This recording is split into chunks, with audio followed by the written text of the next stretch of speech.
नमस्कार दोस्तों, good morning. मैं भरत स्वागत करता हूं आपका पुस्तक मंथन में। दोस्तों, इस वीडियो में हम लोग देखेंगे जनरल साइंस के कुछ इंपॉर्टेंट क्वेश्चन जो कि कॉम्पिटिटिव एग्जाम के लिए बहुत ही इंपॉर्टेंट होते हैं। आइए स्टार्ट करते हैं। साइकिल के ट्यूब अधिकांशतया गर्मियों में क्यों फटते हैं? दोस्तों, गर्मी में टेम्परेचर इंक्रीज होता है जिसके कारण साइकिल का ट्यूब फट जाता है। किसी झील की सतह का पानी बस जमने ही वाला है। झील के अधः स्थल में जल का क्या तापमान होगा? दोस्तों, 4 डिग्री सेल्सियस एक ऐसा टेम्परेचर है जिस पे पानी का घनत्व सबसे अधिक होता है। संचार माध्यम से आती है। संचार किस माध्यम से आती है? विकिरण के माध्यम से। ऊष्मा के स्थानांतरण की किस विधि में पदार्थ के अणु एक स्थान से दूसरे स्थान तक स्वयं नहीं जाते? दोस्तों, चालन विधि में पदार्थ का अणु एक स्थान से दूसरे स्थान तक स्वयं नहीं जाता। द्रवों तथा गैसों में ऊष्मा का स्थानांतरण किस विधि द्वारा होता है? दोस्तों, संवहन विधि द्वारा ऊष्मा का स्थानांतरण होता है द्रवों तथा गैसों में। सूर्य की ऊष्मा पृथ्वी पर किस प्रकार के माध्यम आवश्यक नहीं है? दोस्तों, विकिरण का माध्यम आवश्यक नहीं है सूर्य की ऊष्मा को पृथ्वी तक पहुंचने में। ऊष्मा संचरण की वह विधि जिसमें माध्यम के कण गति नहीं करते कौन सी है? दोस्तों, विकिरण में कण जो है वो गति नहीं करता है।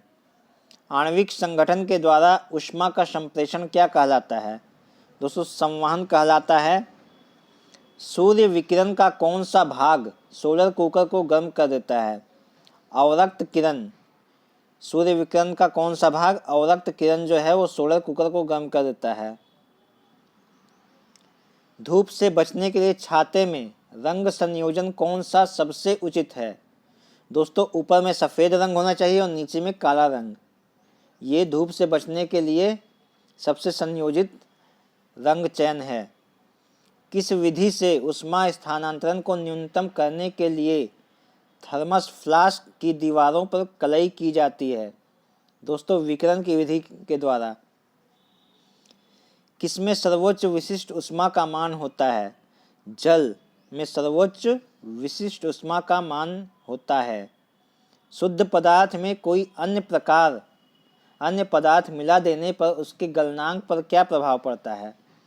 दोस्तों, शुद्ध पदार्थ में किसी अन्य प्रकार का पदार्थ मिला देने पर उसका गलनांक जो है घट जाता है। अब द्रव्यों को मिलाने से गलनांक पर क्या प्रभाव पड़ता है? दोस्तों, घटता है। चावल को पकाने में कहाँ अधिक समय लगेगा? दोस्तों, माउंट एवरेस्ट पर चावल को पकाने में अधिक समय लगेगा। किसी द्रव का उसके क्वथनांक से पूर्व उसके वाष्प में बदलने की प्रक्रिया को क्या कहते हैं? वाष्पीकरण कहते हैं।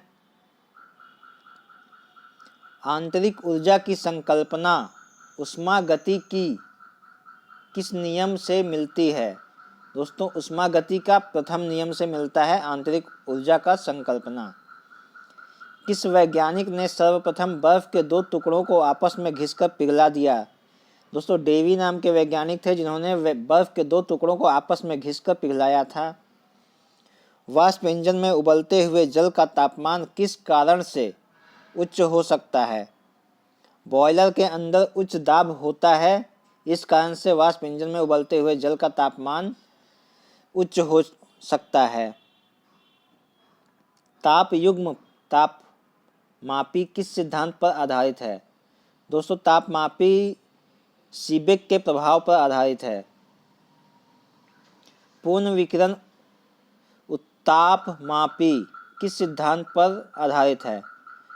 दोस्तों, पूर्ण विकिरण उत्तापमापी स्टीफन के नियम पर आधारित है। दूर की वस्तुओं जैसे सूर्य आदि का ताप किस तापमापी के द्वारा मापा जाता है? पूर्ण विकिरण उत्तापमापी द्वारा दूर की वस्तुओं का ताप मापा जाता है। कितना तापमान होने पर पाठ्यांक सेल्सियस और फ़ारेनहाइट तापमापियों में एक ही होंगे? दोस्तों, -40 डिग्री पे फ़ारेनहाइट और सेल्सियस एक ही ताप होगा। सेल्सियस पैमाने का 0 डिग्री सेल्सियस फ़ारेनहाइट स्केल में कितने डिग्री के बराबर होता है? दोस्तों, 32 डिग्री के बराबर होता है। मानव शरीर का तापमान 98.6 डिग्री फ़ारेनहाइट होता है। सेल्सियस स्केल पर यह कितना होगा? तो ये 37 डिग्री सेल्सियस होगा मानव शरीर का टेम्परेचर, और फ़ारेनहाइट में 98.6 डिग्री फ़ारेनहाइट होता है। अति लघु समय अंतरालों को सही सही मापने के लिए किसका प्रयोग किया जाता है? परमाणु घड़ी का प्रयोग किया जाता है अति लघु समय के अंतरालों को मापने के लिए। एक मनुष्य का तापक्रम 60 डिग्री सेल्सियस है तो उसका तापक्रम फ़ारेनहाइट में क्या होगा? दोस्तों फ़ारेनहाइट में वो 140 डिग्री फ़ारेनहाइट होगा। पानी का घनत्व किस ताप पर अधिकतम होता है? 4 डिग्री सेल्सियस पर होता है। क्रिकेट की गेंद को किस कोण से मारा जाना चाहिए ताकि वह अधिकतम दूरी तक जा सके? दोस्तों 36 से 45 डिग्री का कोण बनाकर अगर क्रिकेट की गेंद को मारा जाए तो वो सबसे ज़्यादा दूर तक जाएगी। ऊष्मा एक प्रकार की ऊर्जा है जिसे कार्य में बदला जा सकता है। इसका प्रत्यक्ष प्रमाण सबसे पहले किसने दिया था? दोस्तों रदरफोर्ड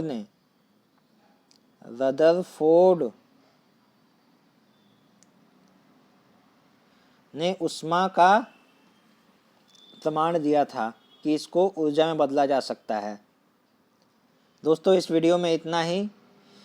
इस वीडियो को शेयर करें, लाइक करें और सब्सक्राइब करें। Thank you so much.